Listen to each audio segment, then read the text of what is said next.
Recently, Union Home Ministry linked NetGrid with NPR to ensure access to 190 crore citizens' data for agencies. Lecture is important for GS Paper 3. Why a news? The Union Home Ministry has integrated the National Intelligence Grid with National Population Register. Recently, Union Home Ministry ने net grid को NPR के साथ integrate किया है. It will allow authorized security and law enforcement agencies to access the family detail of nearly 190 crore residents through a secure detail platform. Net grid को NPR के साथ link करने से security and law enforcement agencies का अब family detail तक access easy हो जाएगा. इट मीन्स कंट्री के अंदर अबाउट 190 करोड़ रेसिडेंट का फैमिली डिटेल एनपीआर के अंडर है. 190 करोड़ 2011 डाटा के अकॉर्डिंग ये पॉपुलेशन है. इतना पॉपुलेशन की फैमिली तक एक्सेस अब लॉ इन्फोर्समेंट एजेंसीज का इंश्योर हो जाएगा. NATGRID and NPR integration overview. NATGRID it is a secure platform allow real-time access to various database for intelligence and investigation. It was created after the 26/11 Mumbai terror attack to improve coordination among agencies.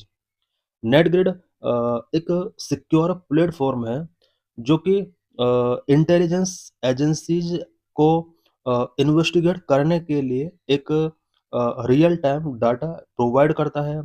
26/11 Mumbai terror attack के बाद agencies के between coordination को improve करने के लिए NATGRID create किया गया था. NPR National Population Register database contains demographic and family detail of usual resident in India. It was first compiled in 2010 and updated in 2015. NPR national population register India के usual resident और उनकी family का एक detail है. First time NPR India के अंदर 2010 में compile किया गया था. 2015 में इसको अपडेट किया गया था. Purpose NetGrid and NPR integration help investigators quickly trace relationship and identify linkage in criminal or terror cases. NetGrid और NPR का इंटीग्रेशन इन्वेस्टिगेटर्स को क्विकली तरीके से क्रिमिनल और टेरर केसेस के साथ पर्सन्स क्या क्या रिलेशनशिप है उसकी आइडेंटिटी को कंफर्म करने के लिए इम्पोर्टेंट होगा. Access. NetGrid uses tools like Gandiv for analysis. Access is available to SP rank officers in all state and 10 central agencies. NATGRID Gandiva type के टूल्स को एनालाइज के लिए यूज करता है और इस टूल का एक्सेस 10 सेंट्रल एजेंसीज और स्टेट के एसपी रैंक के ऑफिसर्स के लिए अवेलेबल किया गया है. How NPR is the first step for the establishment of the national register of Indian citizen. NRC के इस्टेब्लिशमेंट के लिए एनपीआर कैसे एक फर्स्ट स्टेप के तौर पर वर्क करता है. NPR is the first step in achieving objective of NRC. NRC के ऑब्जेक्टिव्स को अचीव करने के लिए एनपीआर एक फर्स्ट स्टेप है. NPR differentiate citizens from non citizens through a multi phase process that collect demographic and biometric data on all usual resident. NPR citizens और non citizens के between differentiate करता है because NPR के through multi phase process के under biometric data and demographic data और usual resident का यहाँ पर कलेक्ट किया जाता है. इट मीन्स एनपीआर के अंदर जो भी इंडिया के अंदर रिसाइड कर रहा है उन सभी पीपल का demographic and biometric data collect करता है. इसके अंडर सिटीजन्स और नॉन सिटीजन्स दोनों का डाटा कलेक्ट किया जाता है.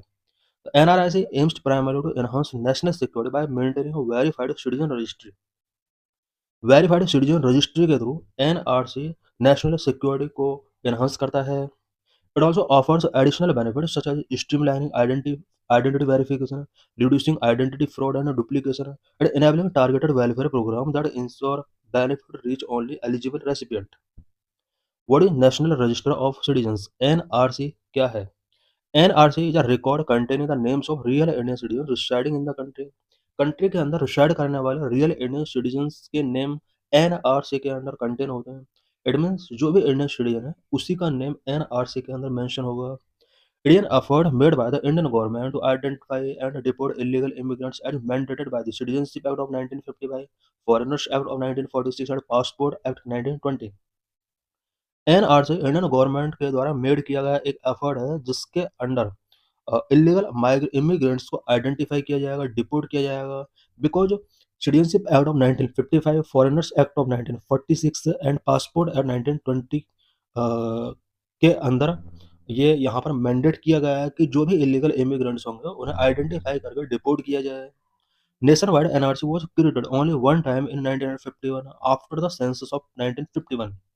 नेशनवाइड एनआरसी इंडिया में ओनली वन टाइम हुआ है 1951 सेंसस के आफ्टर। 1952 में 1951 में एनआरसी क्रिएट किया गया था। एट प्रेजेंट ओनली आसाम है such NRC mandated and monitored by the Supreme Court in 2014। Present में इंडिया का ओनली वन स्टेट है जिसके अंडर एनआरसी कंडक्ट किया गया, आसाम। आसाम के अंदर 2014 में सुप्रीम कोर्ट के द्वारा मॉनिटर किया गया, एनआरसी किया गया था। The nodal agency for implementation of NRC is the registrar general and census commissioner. NRC को इम्प्लीमेंट करने वाली nodal agency registrar general and census commissioner है। Since the NRC was implemented in Assam there has been a growing demand for its nationwide implementation. Assam में जब से NRC implementation हुआ है तब से इसको नेशन वाइड इम्प्लीमेंटेशन के लिए डिमांड ग्रो हो रही है।